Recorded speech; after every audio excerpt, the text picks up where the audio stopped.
Welcome, guys, to the daily analysis for February 23rd.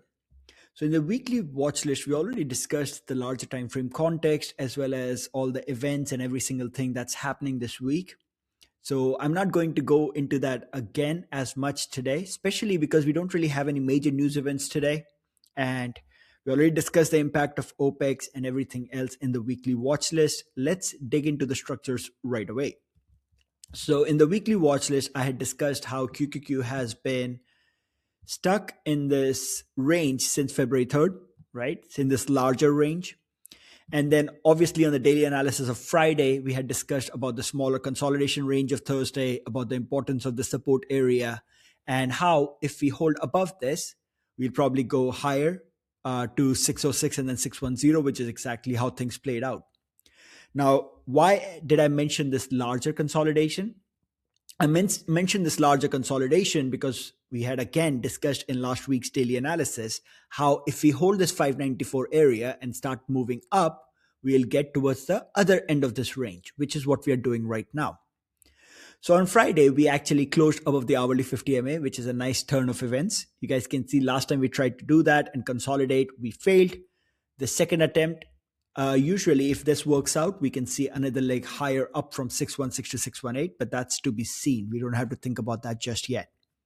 For today, it's very, very simple. 610 is your major resistance area. Above 610, we go higher, potentially to 613 and then 616. So that can be 616. It can also be 618. You guys already know this resistance range is $2 wide. So above 610, you can be long to 613 and then 616. Where is your neutral territory for today? Your neutral territory for today is on holding above the hourly 50 MA. Ideally, we want to see any consolidation occur above the hourly 50 MA. If we start to break below the hourly 50 MA, things get tricky. So just to be safe, I will say the 605 area, 605 to 610, that's your neutral territory.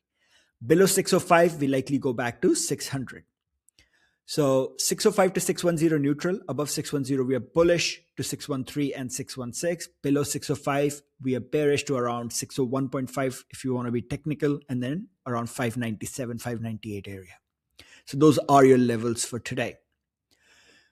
In this neutral range, where is, you would say, the balance spot, that's around 607.5.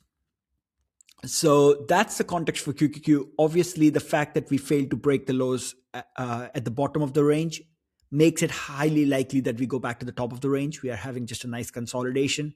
So my expectation is that even though we are gapping down right now below 604.9, price will come back to the neutral range, fill it up, and then continue higher. At the same time, we have to let price open up this morning and see how it reacts. Okay. Right now, the order is bearish, but on a day right after OPEX with no news, that order can change quickly and this gap down can reverse quickly. So just stay with an open mind in the morning, let the price open up for the first 10-15 minutes and see how we are holding up. So this gap down might look scary, but in the overall context of things, it's right around the area where we need to hold. Similar to what happened on Friday, we gapped down, reversed right after. We had that one more day on Thursday, I think. Gap down into support, reverse right after, and so on. So just keep that context in mind. This gap down right after OPEX at the bottom end of the neutral range doesn't mean that much. Once things open up, we can see how they are. All right.